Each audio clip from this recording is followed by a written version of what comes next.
Hey, this is Manic Mike, and I got the Capcom Classic Collection here for the OG Xbox. There's two volumes, Volume 1 and Volume 2. I have them both here. We're starting with Volume 1. A lot of really great games on these collections. They were a hell of a deal back when they came out. It seems like in this era, PS2, Xbox era, like the collections came out loaded with games. Like, look at this. Let's count. And it seems like newer collections have like less games on them. 1, 2, 3, 4, 5. Wait, did I count that? 1, 2, 3, 4, 5, 6, 7, 8, 9, 10, 11, 12, 13, 14, 15, 16, 17, 18, 19, 20, 21, 22 arcade games. And like you buy like arcade collections nowadays and there's like 6 games. It's like back then here you really got your money's worth. And I don't think these were full budget releases either. I could be wrong, but I think they were like $29.99 or $39.99 when they came out. But even $49.99, $59.99 for 22 arcade games back in 2005. You know, emulation was pretty good then, but to play like officially licensed or like pretty much arcade perfect Capcom games, you kidding me? This was like the steal of a century. I'll probably play through a couple of these. Probably stop the video, make different videos for each game. Probably only play like 2 or 3 games from this collection and maybe 2 or 3 from the next. Don't want to go overboard with this. Got the 1940 series shooters, really fun. Don't think I want to play them right now. Bionic Commando, I'm one of the few people that not super into it, or the NES game. I think just because I haven't wrapped my head around the controls. If I actually could wrap my head around the controls, I may give them another chance one day. Commando's all-time classic, but I don't think you really want to see Commando. It is really cool that even something that I think a lot of modern games don't do, collections. Like you scrolling through the games here and it's showing you footage of the game, so you know like what it is. It tells you the genre, it tells you how many players, you get to see video footage. Another shmup here, Final Fight. Maybe we'll do Final Fight, Forgotten Worlds. I'm not gonna subject myself to the torture that is these games, the arcade versions. I doubt I'd get anywhere. Gunsmoke game I loved on the NES. Haven't played the arcade much. Another NES game. This I believe was on Genesis. This game, I don't even know what it is. Looks like some kind of puzzle type game, or Section Z is a shmup. I have this on NES. Sun. It's like an old school arcade platformer. We got 3 versions of Street Fighter 2. I know Volume 2 has the original Street Fighter, which I probably will play just because a lot of people have never seen that. I think the only console it was ever released on is the TurboGrafx. It was a TurboGrafx CD, I think. So I believe it's in the modern Street Fighter collections. I have that for Xbox One. I'm sure it's on there. So now more people have seen it, but for a long time, like there wasn't many ways to see or play the original Street Fighter. Super Ghouls and Ghosts, no way. Trojan, also an NES game. Another shmup. So I will say the games on this collection, I think I like the games on the second collection a lot better. As you'll see, let's play a Final Fight here. The arcade version of Final Fight. Let's check out the options. So you got hardcore and normal. Alright, custom. Let me give myself an extra life. Oh, okay, we got... I don't want to be a chump and go easiest, or even easier. We'll go easy. Just to get along a little further. Continues infinite. Alright, that's nice.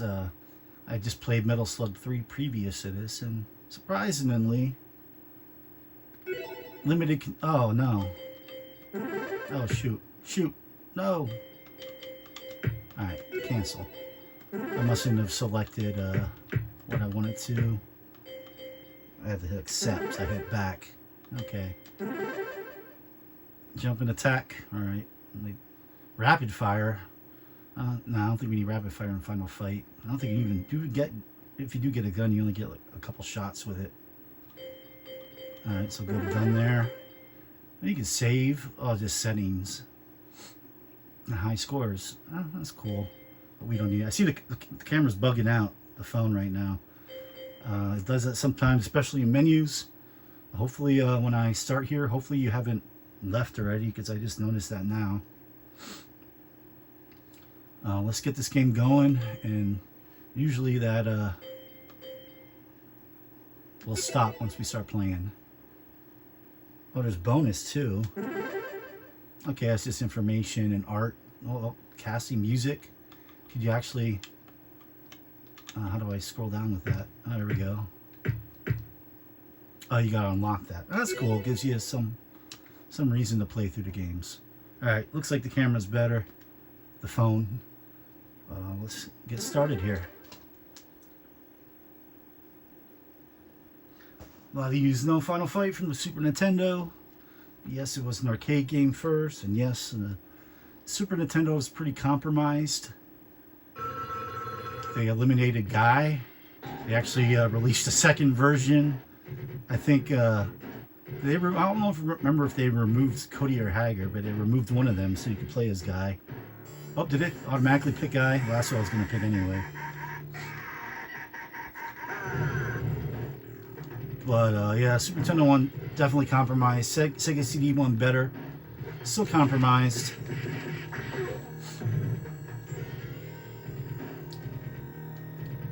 I don't know. I can't think of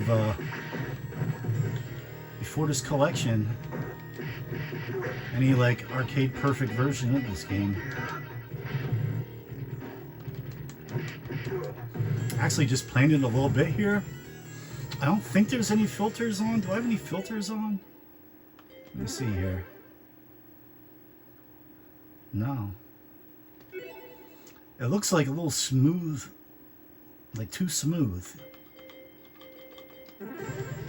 Like I don't see like the pixels. Like, I'm pretty sure the arcade version isn't like this. Okay, I think this might be a choice that Capcom made for this collection to smooth the sprites a little bit, and that I'm not a fan of. Unless I'm wrong, was the game this smooth in the arcade? I don't think it was, but let me know, please. My most experience with this game is probably the Super Nintendo. Sega CD, a close number 2. I got, actually, I don't have a legit copy of the Sega CD, but I got a burned copy a while ago. And that version is great. And right now, playing this, I'm gonna say at the moment I prefer the Sega CD version because you know, this it has like a smoothed out look that unless it was this smooth in the arcade, I seriously doubt it though. Like these pixels just look too like you can't. It looks too smooth, and I'm actually getting my ass handed to me.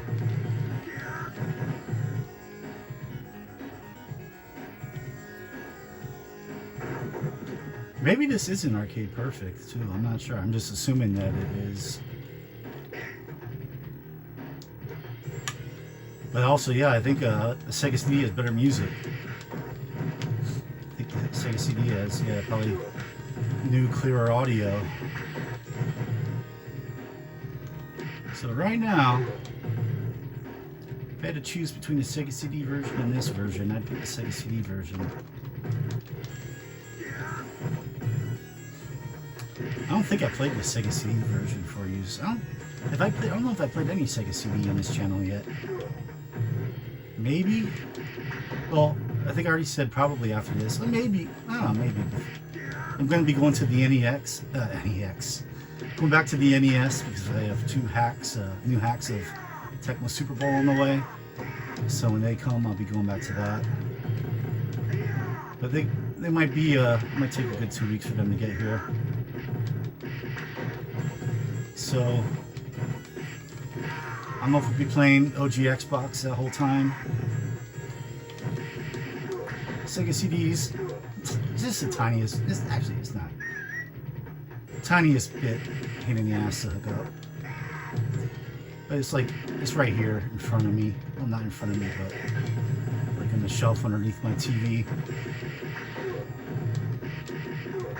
And you just need, you just need two AC adapters. I don't know if I have, hopefully I have one wrapped around this Sega CD. I'm sure I do because I played it not too long ago. I just hope I'm pretty sure I don't have to dig in my closet. If I played a 32X CD game, I'd probably have to dig in my closet because I don't think I have three Sega AC adapters handy.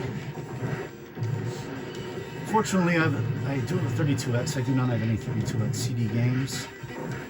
I think you could just burn them, but honestly, I don't think there's anything on the Sega 32X CD that I want to play. Maybe Night Trap.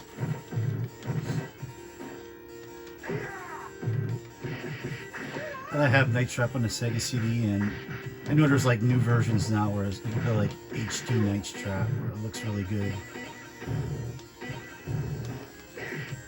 So the Sega 32X version, it looks a lot better than the Sega CD, but the Sega CD I think it probably has more charm.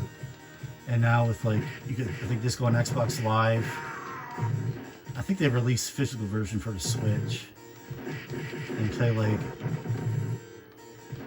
as highest quality video as possible that they were able to get off the, if it even was original film stock or if it was just but you have a way to play with nice quality videos. So the 32X version with the improved video is kind of, I would say, been rendered obsolete because you got the original Sega CD charm and then now you got like the crisp video. So not much of a reason to play the 32X version with video in between the two video quality.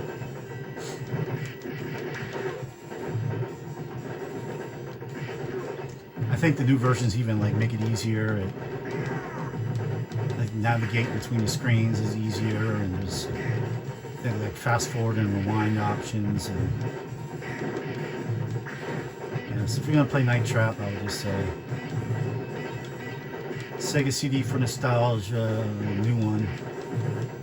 If you wanna probably play the best version of it. Yeah, so everything on 32X CD was just Sega CD games, just in higher resolution, bigger video windows. I don't think there's any exclusive 32X CD games. And they were all FMV games that were also available on the Sega CD. Unless I'm wrong, is there a game I don't know about? Maybe some Japanese exclusive? I got my ass handed to me fast there. We'll go with Cody a little bit. Not a fan of Hager. Not a fan of big slow characters and beat 'em ups. I am not. I'm usually a fan of the quickest character. Here, Cody's in between.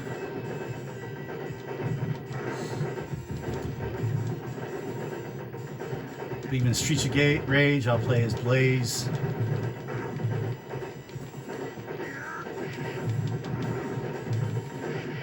Sometimes Axel, but I do not like the slow, powerful, heavy dudes and beat 'em ups.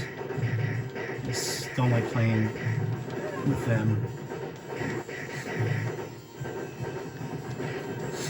And fighting games too, for that matter. There's a few exceptions, like maybe some Soul Calibur characters. Like maybe like trying to think if there's any other like big characters I like playing as. I think just I played so much of Soul Calibur when it came out, I played the shit out of every character. Like I liked Astaroth and Nightmare and was it Rock? I think Rock you unlocked. And speaking of Soul Calibur, I actually have Soul Calibur 2 off of the shelf, and I mean to play that.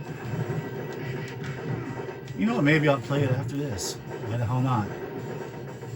I can do what I want. I'm a 46-year-old man. I can do what I want.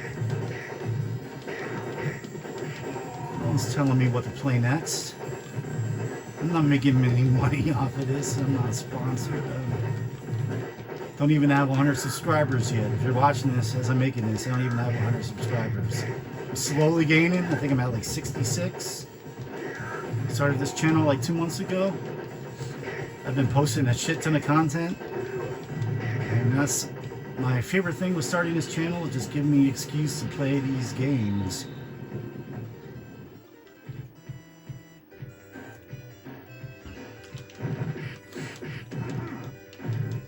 And I love talking about them and my experiences with them.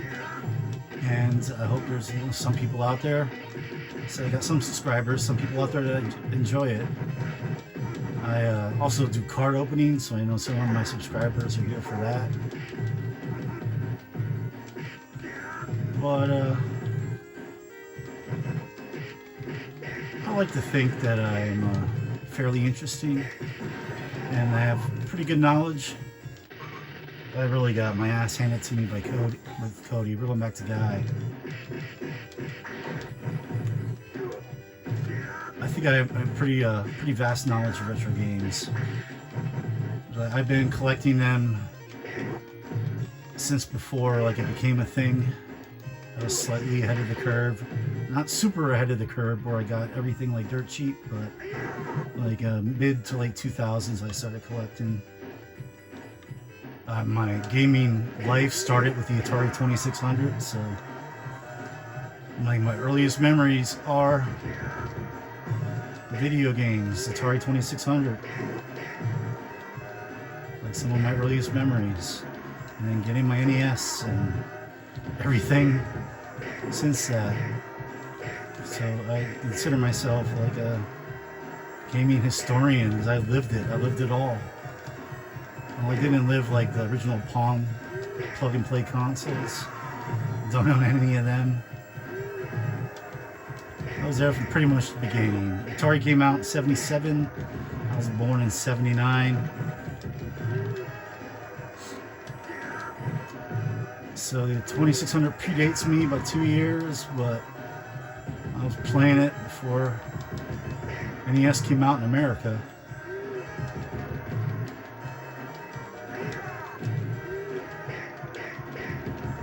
And there's a lot of I don't think I played 2600 yet on this channel either. I think I might have played some 7800. I'm not sure. One thing I just downloaded on my phone, but I didn't use it yet. It's getting to the point that I played like so many games already that like I already like lost track of games that I had played. So I'm gonna make a spreadsheet. Can I get the other side of the car to help me out here? Why does it seem like this bar is hindering me more than helping me? Can I don't think I can jump to the other side of the car. Why is this like... It should damage more than this. I don't think it's at its... I don't think it was at its... I could have damaged it more, but like it wasn't doing nothing. I don't know. This is the version of Final Fight that I am least familiar with. I probably have played it in the arcade in my youth. Probably 10 times, maybe a dozen times, I don't know. I don't remember where, like what arcade had it or what restaurant, but I know I did play it as a kid in the arcades. Didn't have a Super Nintendo growing up, so, and I don't think I really knew anybody that had it. I probably had it somewhere, because I do remember playing it on Super Nintendo a little bit growing up. And I didn't have the Sega CD. I did have the Sega CD, but I did not have the Sega CD version of this growing up. Should have known that, like, easy for an arcade game is, like, still tough. Like, arcades, I don't know, I mean, if there's anybody younger that doesn't notice, arcades, like, have, like, arcade games, arcade cabinets had dip switches. They have, like, settings where the owner of the arcade machine, you know, you could change the difficulties of the game. You could change, like, number of lives you get with each credit. I think they could even change, I don't know, the price of the credit. They could put it on free mode, but yeah, they could change the difficulties of these games, and I'm probably sure 99% just left them default the way they got them, which is probably like on normal mode. But if an arcade owner wanted to be generous, they can make the games easier. Or if they wanted to be assholes, they can make the games harder. Did not need that turkey yet. Yeah, I think just about, if not every arcade game had dip switches where you could, yeah, you could adjust the difficulties and all kinds of things.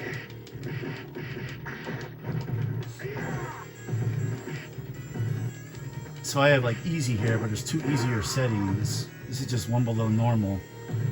And, you know, arcades set on normal were meant to munch your quarters.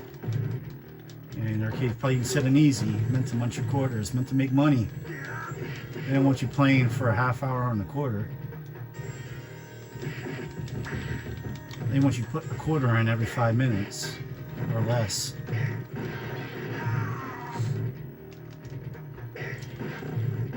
So the Super Nintendo version is a whole lot easier. I don't even remember if there is difficulty settings on that game, but I know it's a hell of a lot easier. Same with the Sega CD.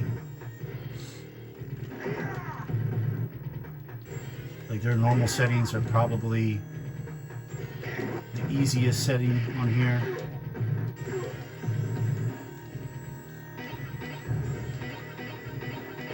Yeah, dip switches. That's the thing people don't talk about when they talk about arcade games. But I'm sure most arcade owners that didn't have a clue that they could even alter their games. Especially like, you know, someone that has it in has a game or two in a pizza shop. I don't think they're gonna know. Maybe like when the vendors sold them the games, they would like tell them and say, "Hey, how do you want me to set it up for you? Do you want me to make it harder for you?" I don't know. That'd be interesting, like, to talk to somebody that bought arcade games in those days for like an arcade or a restaurant. Like, how was it dealing with vendors? Like, how much did the games cost? How much profit did they make off of them? That's all stuff I would love to know. And that would be like a cool documentary for somebody to make, like a history of like arcade game and ownership. And I know there's lots of arcade documentaries, but I don't know if there's anything that really ever delved into that. I'm sure I could probably Google, ChatGPT, get some information, but I'm trying to think, like, I don't know anybody that personally. You know what?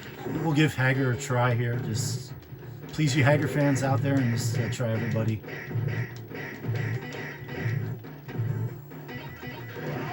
One thing I liked was that his special move, but man, it takes your health away. Like on Super Nintendo, it's not a big a deal, but in the arcade, man, you don't want to lose any health. You know, it might get you through some tough spots, but you know, there are people like doing it willy-nilly, and like you'll die sooner and wasting your quarters.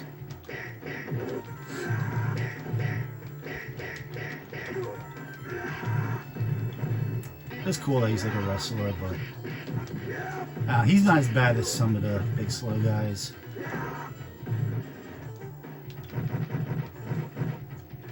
even his punch there is pretty quick. He just kind of moves around real slow. So he's not so bad. But still, I don't like the big, strong, slow guys. Usually in beat 'em ups or fighting games. But yeah, I don't know anybody that like owned a restaurant. Like none of my friends' parents or anything. Especially that I still talk to, or I don't know anybody. I do know restaurant owners. Not anybody that like owned a restaurant back in the day, like a heyday when you would have like a final fight in your restaurant.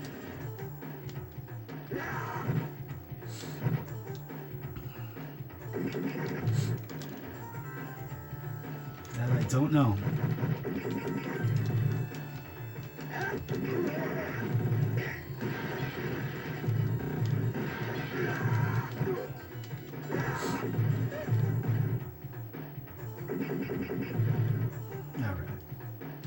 This one was kind of unfair, man. In an arcade game, it's like, how am I even going to get up to you? There we go. It's got a wheel on you. Oh, we got...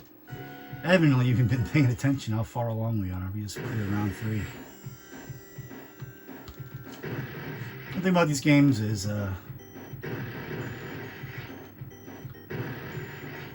they're great to play when you don't have a lot of time, because you can beat most of these games in well under an hour. Alright, I'm just being stupid now. Okay, so those are disappearing. Gotta at least attempt the pattern, even though it's on infinite continues here.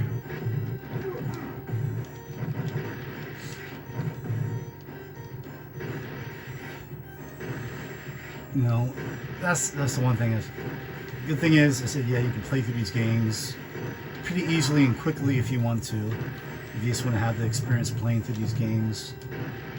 If you have an hour to spend, and you know you want to play something you can finish, you can easily do that.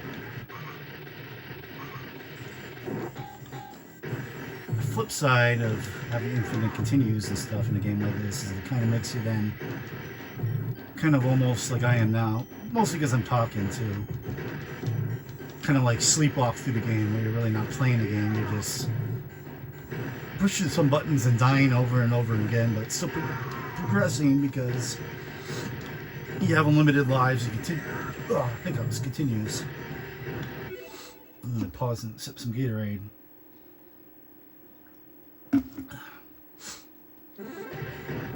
So you gotta watch that, you know.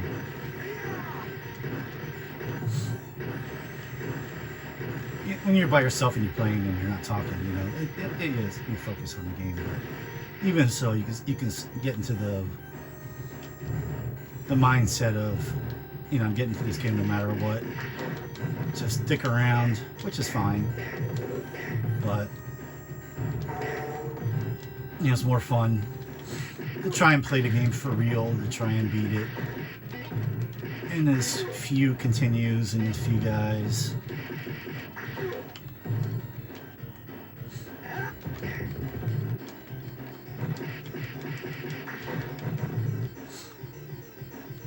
It's like the same thing with easy mode.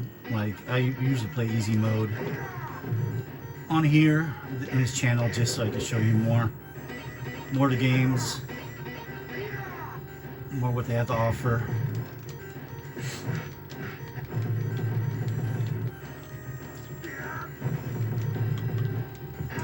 When I'm just playing a game for myself, it varies. Some games I will play on easy mode. Some I'll play on normal. Very seldom will I actually choose hard. Like maybe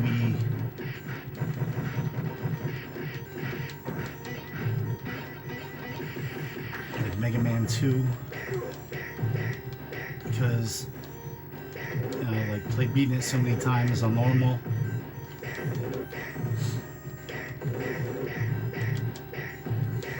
But most of the time, normal's more than enough for me. I'm not looking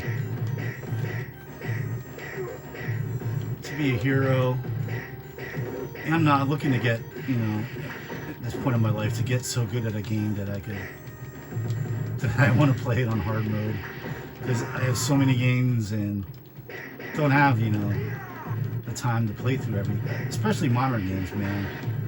I have so many modern games for the Xbox One and PS4 that I've never even played. And so many games that I played an hour or two in, and then that's it. 'Cause, you know, it just takes so long. There's so many RPGs I would love to play, but it's like I don't have really 50 hours or more to play a game. And then I also kind of don't have the attention span, like, because I have so many games that, like, I'll be like, okay, let's put this aside just for a little bit and play something else, and then I don't go back to it.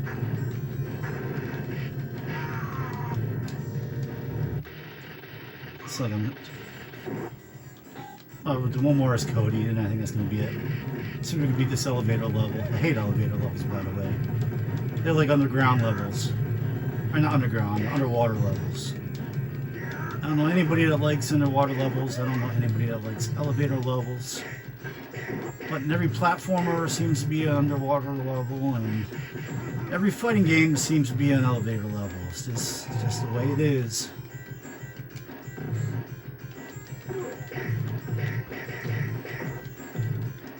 But yeah, I'm super fortunate to have all these games.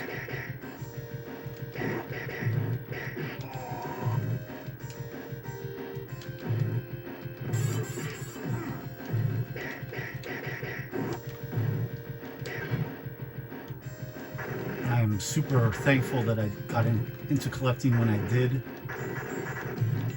and I got a lot of stuff that's, you know, for me now would be unattainable. And I sold a lot of stuff that I wish I held on to that I got a lot of money for, but if I still had it, I'd be getting a whole lot more money for it.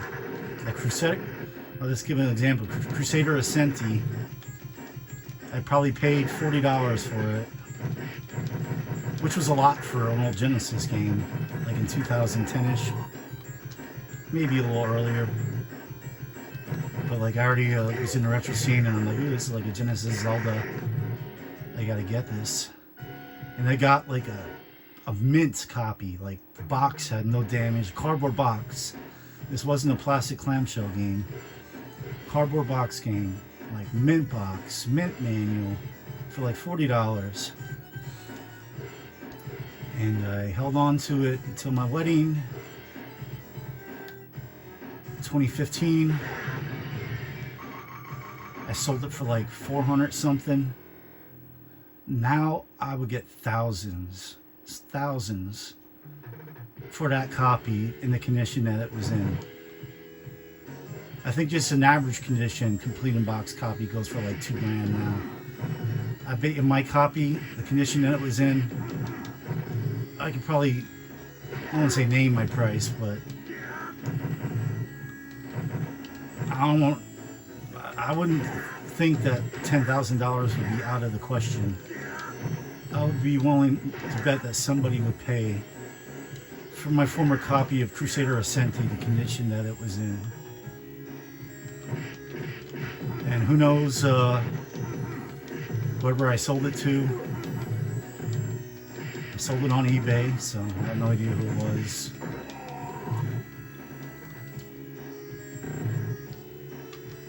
Who knows if they still have it and they are treasuring it, or if they flipped it after I sold it to them and made a profit and somebody else has it now. Maybe it's on its like 5th owner since then. One quick story I'll let you know. I was fortunate enough in like 2017, 2018.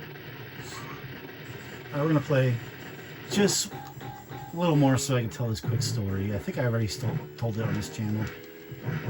I'll tell it again. I got a found an Atari 2600 game. And I'll tell you the name. Second and Charles, which is a national chain with like half-price books. And Second and Charles, I think they're the same company. I found a complete in-box copy of River Patrol on Atari 2600 for like $4.95. I wasn't even aware of the game, but I did have an app on my phone already then, a collecting app that had like price charting totals, and like then it like the app it like said like $1,000 plus. I'm like, that's gotta be a mistake. But no. River Patrol on the Atari 2600 is a very rare game and complete in box. Like, I was part of the Atari Age community. I was told there was like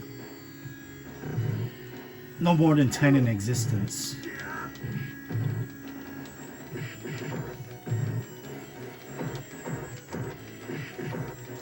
And my copy was complete and pretty freaking pristine. Only thing is it had, which is funny, Lionel Kitty City. If anybody watching this is old enough to remember Lionel Kitty City, it was like Toys R Us. Now Toys R Us is gone too, but I did hear that they are attempting to make a comeback. They're like opening a few stores. Like, it must suck to be a kid nowadays, not to have a freaking toy store. Like just being inside a Lionel Kitty City or a Toys R Us when you were a kid, there's nothing like it. It's like,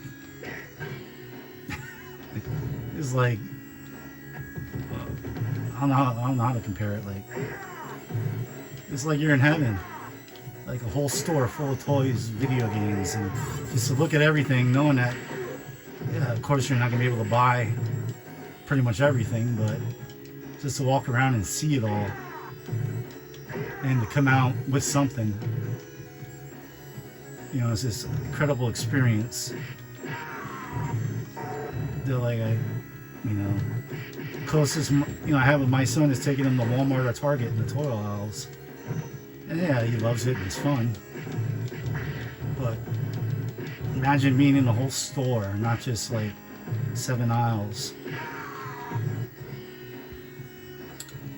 It was incredible. It was even more incredible like when they had a kiosk, like that had like the latest video games that you could try out.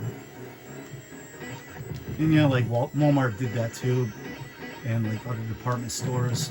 I don't think like no one really does it anymore. A lot of times they'll have like a TV just playing it, but you can't play. They'll just have like a TV there like showing footage. Anyways, onto my story. This copy of River Patrol was from Lionel Kitty City, which there was one like in my town, like 3 miles from where I live now, and I'm sure that's where I had to come out of. But I think there were multiple Lionel Kitty Cities. I think they were mostly like a Northeast thing. I could be wrong, but it had like sticker, like it had like 3 stickers, like probably the original price, like when it was new. They're probably asking $30 for it or whatever. Then like a sale tag, like a sale sticker on top of that, and then like a clearance sticker on top of that. That was like, I think it was like $4.87 or something like that. Probably after the crash in '83, and they were just getting rid of shit. And Lionel didn't know they had a game that they didn't know that there were only a couple copies made it into were actually produced. There was a small company, Tiger Vision. They did about, I think, 6 games maybe on the 2600. I think River Patrol's by far the rarest. I still do have Springer. Springer I got from the same place. and that's complete in box. Same thing with the sticker. That's the second rarest. I might be able to get $1,000 for it. But my River Patrol, I asked, like, no one even knew like really what the price of that, because one hadn't been sold in like years. So like the community didn't even know, so I was pretty much like, people were saying that's $5,000. So like I asked $5,000, and I got a lot of offers.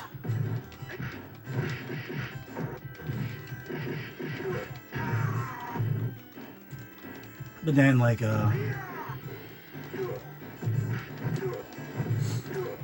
I wanted someone with like a little bit of a reputation, someone I knew wasn't gonna like screw me over. Well, I think I did get the money before I sent it anyway. But I sold it for $4,000, which I paid less than $5 for it. I'm assuming the people at Second and Charles probably went on their computer, typed in River, Atari 2600, saw River Raid, which is a common game, and they're like, oh, River Raid's $5. It's $5. They probably couldn't even find it because it's such a rare game. It probably wasn't like even in their system, so they probably just, yeah, old Atari game, these aren't worth nothing. And actually, I bought that. I got Springer, and I got 2 copies of Guardian. 2 copies, complete in box of Guardian. Which Guardian is the rarest Apollo game. And actually sold those 2 to the same person, who's actually become like a pretty good Facebook friend since I made the sale to him. And we've sold each other a couple games since then. Like, he'll find something that I want, I'll find something that he wants in the Blue Moon, and we'll pick them up for each other and ship them, because he's out in Arizona, I'm in Pennsylvania. But yeah, he not only bought the first copy of Guardian from me, like a year later, he's like, hey, you still got that other copy? I'm like, yeah. He's like, I'll take it off your hands for another $400. And I'm like, okay, sure. He's like a big Apollo fan. I believe like Apollo was a local company in his area. I think that's why he's a big Apollo fan. He's a big arcade fan. He's got like I think like a garage with like 20 old school arcade games that him and like his brother and buddy buy and clean up and, you know, make him pristine. And he's got his own personal like early 80s arcade, which is awesome. If I ever get out that way, Richard, for actually watching this video, love to visit you and see your arcade.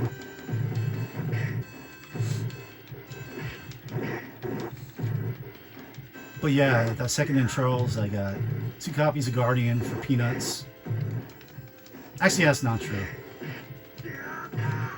The first one I got for peanuts. The second one, I think they knew a little bit of what they had. I think they charged like $30 for it, because it was like complete in box and like in great condition. Like, they're both great condition. Like, when I first asked him, like, which one do you want? I was like, I showed him both pictures, and it was like hard for him to decide because they were both like in great condition. He picked one of them, and then eventually he got the other one anyway, so it didn't matter which one he picked. But I think I paid $30 for the second one because I knew that it was at least a couple $100 game. Well, yeah, I sold for $4,000. And since then, I've been, every once in a while, I'll look it up, you know, just to see, is another one gone for sale? What is it gone for? Should I have held on to it? Should I have, could I get more for it now? And a couple months ago, I saw one on eBay that sold for $4,000. And it had the same sticker that mine had. I contacted the seller. turns out it was the same person I sold it to. He bought it for me for $4,000. Held on to it for, what was that, like 6-7 years? And then he sold it for $4,000. So he got out of it what he put into it. Didn't go for more. But who knows when, if ever, another one's gonna be for sale. Maybe that same copy will be for sale again in another 5 years. But yes, from what I'm told, there was less than 10 of them complete in box that are like known to be in existence. I think it might even have said 5. It's been a while. That the card alone is one of the rarer ones. There's probably maybe 25 to 50 copies of the card out there. But complete in box is like every couple years.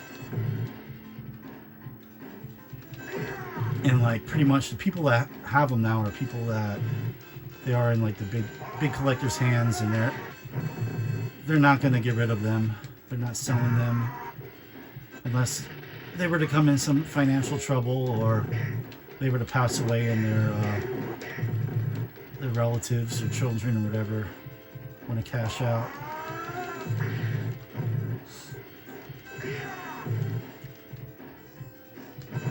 Yeah, I don't regret selling that because I didn't really need the money at the time. And it isn't like the Neo Geo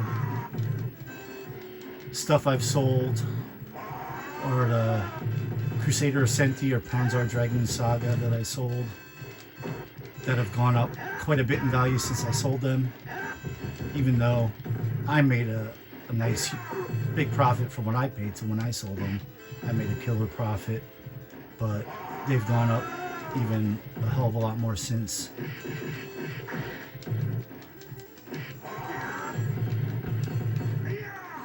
Yeah, there's like a handful, well, more than a handful. It was a lot of Neo Geo stuff I had. I probably had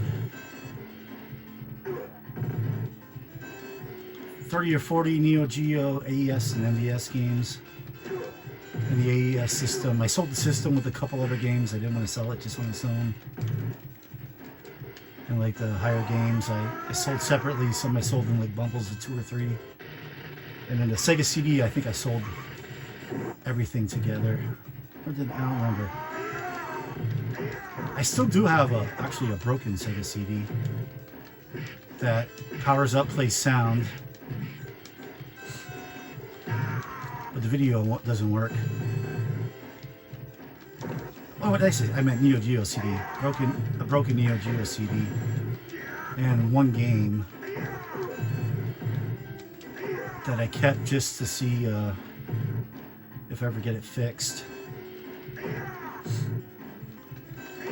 I'm not sure if I have one controller left.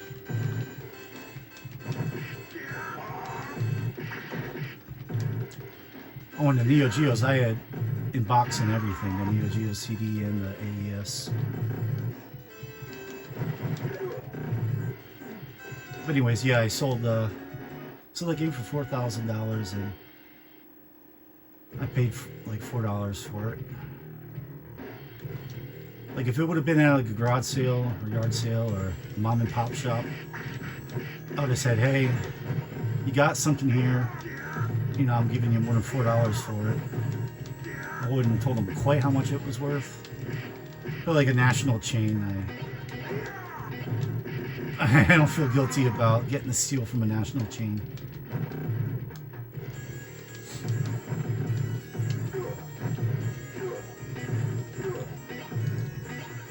But I wanted to end this game like a while ago, and I just rambled on with that story.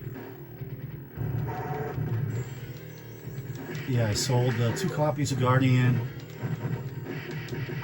Sold the River Patrol. Still have the Springer. And I think the label on it is like kind of like sort of peeled off. So I kind of, like, even my River Patrol, I asked advice, should I take these labels off or leave them? And they're like, leave them. They're like, that's patina.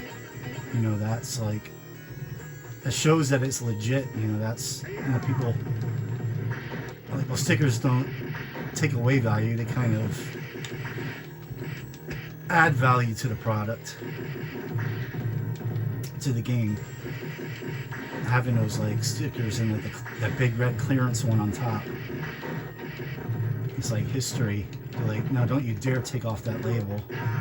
You know, you sell that like that, and like you said, like the best they said is like patina. It's like you don't take off patina. But my Springer one is like the label's kind of peeled already and it's kind of ugly looking. So I think it's the main reason I haven't sold it. And I just never got around to. I think that one I do want to take cleanly, slowly, like carefully take the sticker off. Like the box is glossy, so it should come off. I should be able to get it off without damaging the box. Yeah, since the label's half torn off, I think it, you know, maybe before I do sell it, or if I, that's a game like, you know, I probably will sell because it's not very fun, and I can play it on, you know, I have lots of other ways to play Atari games. Actually, this Xbox that I'm playing on right now is modded and has like a complete Atari 2600 catalog and a whole bunch of homebrews from when it was modded. So I can play that game on this right now. I have an Atari, a couple years ago, like Christmas time, they sold a like Atari handheld mini. I got that with the SD card with the complete library. I actually don't have an Atari, I don't think they call them EverDrives, but Game Drive. I have one for the Jaguar. I don't have one to play like on a real 2600 or 7800. I have a Retron 77. I wonder if my SD card from my Atari handheld would work on that. I bought the Retron 77 because it was like, I noticed it was like on sale on Amazon for like half off. And I'm glad they did, because now like they're no longer in stock and they go for like what they originally went for or more. The Retron 77s. I bought it just, you know, so I could play on my nice TV in the living room, but like I haven't really used it. It sits in my one drawer. I also got a controller with it. That's cool. Actually, it works with a real 2600. I mean, it's still in the box. The Retron 77, and I haven't used it. Like 99% of the time, I'll play my 2600 games with a Sega Genesis controller I have with turbo settings. But we are way off the topic from Final Fight. Anybody that's still listening, thank you. You must think I'm at least somewhat interesting to sit through all of this. How close are we to finishing the game? Should I just finish the game now? Let's finish this level and see how many are left. I did want to play something else tonight. Maybe I'll play a little Soul Calibur 2. Because I remember at the beginning of this video, I was talking about fighting games. Or was it last video? This is the second video I'm making tonight. I made a video of Metal Slug 3. Well, it was either that one or this one that I think it was this one that I thought to myself, I want to play some Soul Calibur 2. Because I do have it off the shelf. I grabbed a handful of games. Because I was playing loose games out of my binder for quite a few videos, but I went over to my shelf and I grabbed some games that I wanted to play. This being one of them. This is Volume 1 of the Capcom Classics Collection. And I have Volume 2. Volume 2 I think has a lot better beat-em-ups. Is this you only beat 'em up on this one?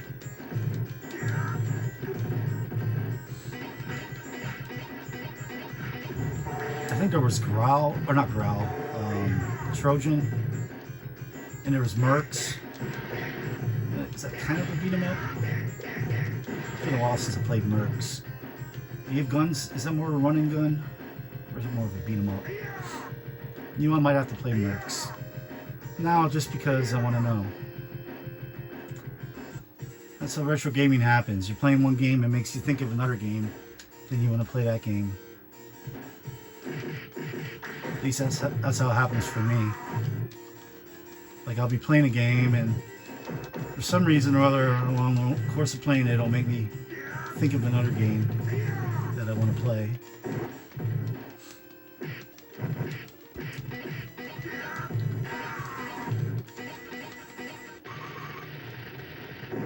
Alright, you know what? I'm in the last stage, but you know what? This is last continue. Last continue. This is... I think I am in the last stage, actually. Maybe I should just play through. Should I? What are we at? We're at 56 minutes. Whoa! I didn't get through. I knew that was going to happen, and it still hit me. But I've been like on cruise control with this game. I kind of said just zoning out and chatting and just pushing the attack button as I'm doing it. Like, I don't even remember like playing to this point in this game because like I'm so far off topic. But usually I like to kind of enjoy my playthroughs of games, but this one, I said, this isn't even my favorite version of this game, as I said in the beginning of the video. So, not too invested in this. I started playing this and I become more invested in chatting than playing this game, like purposely with intent and trying to play good. Maybe for the end here we'll actually try.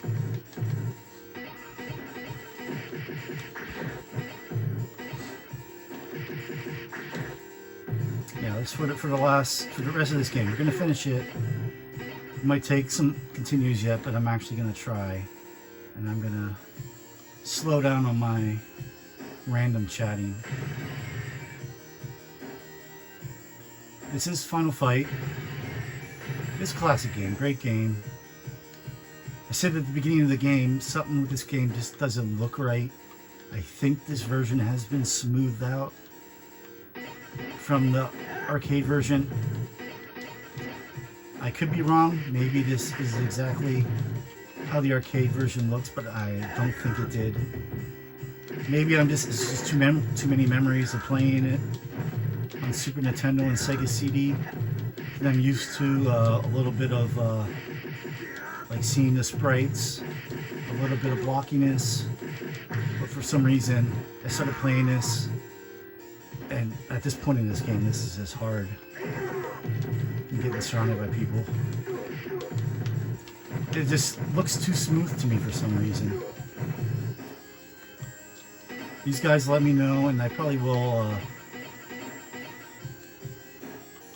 look up like a arcade, someone playing it, like real arcade footage, and not on the Xbox Capcom collection. I thought these games were all arcade perfect and original, but maybe they have been altered.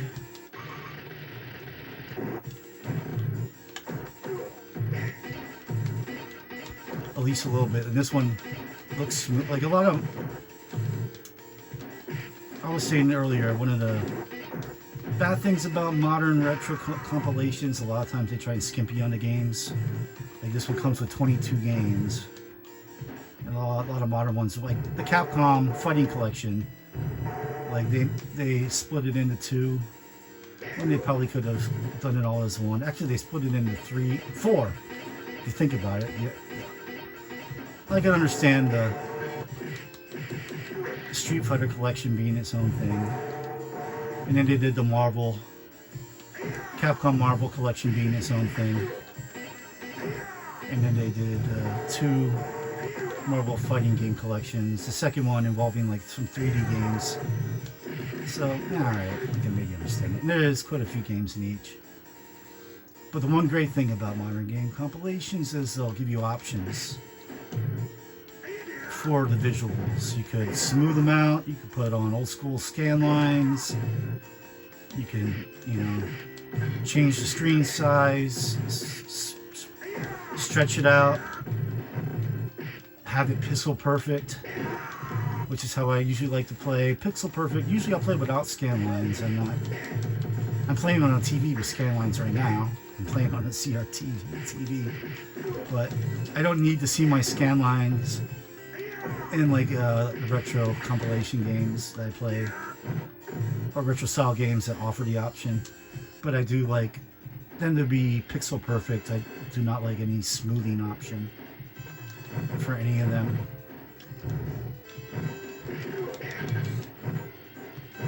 Why can I not hit this? Why can I? What the hell? Why can't I hit this one? What is going on? There it goes. I was hoping to be some health in there.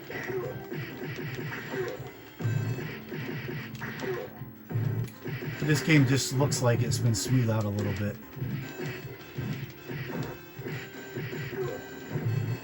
And come to think of it, I'm not sure if this was the arcade resolution either. Because usually, a lot of times, arcade TVs were a little slimmer. And this has been stretched to fit the whole screen.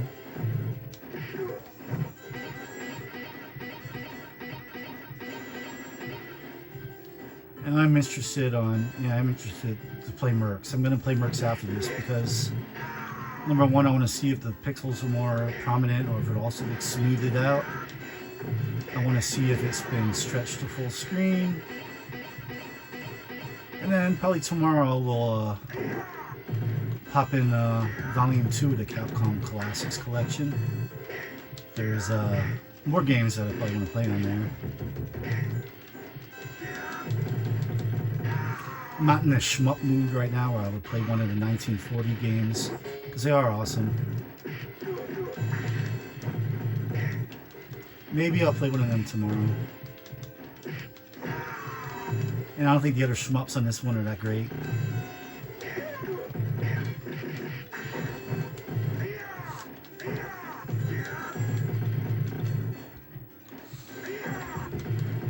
Yeah, I'm curious now.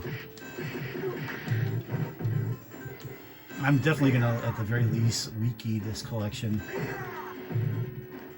Maybe ChatGPT it and find out if there are any alterations made to these games. Like, it's to like 99% of people, they wouldn't even notice it. And I don't even know if I might just be misremembering it and thinking it's blockier because of the Super Nintendo and Sega CD versions. But it just, something looks too smooth to me. Is this the final boss? Can I hit him?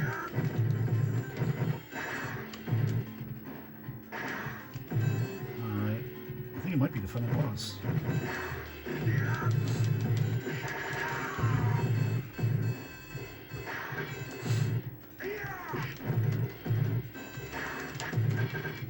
What's his name? Beager? Is that his name, Beager?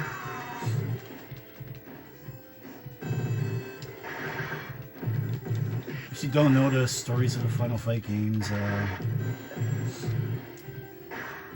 actually I think the one I played the most is the second one. I actually have the first and second one on Super Nintendo. But when I want to play one on Super Nintendo, I'll play the second one, not the first one. The third one I don't own. The third one's quite expensive. Even the second one I think is not cheap. I think the first one's still fairly cheap.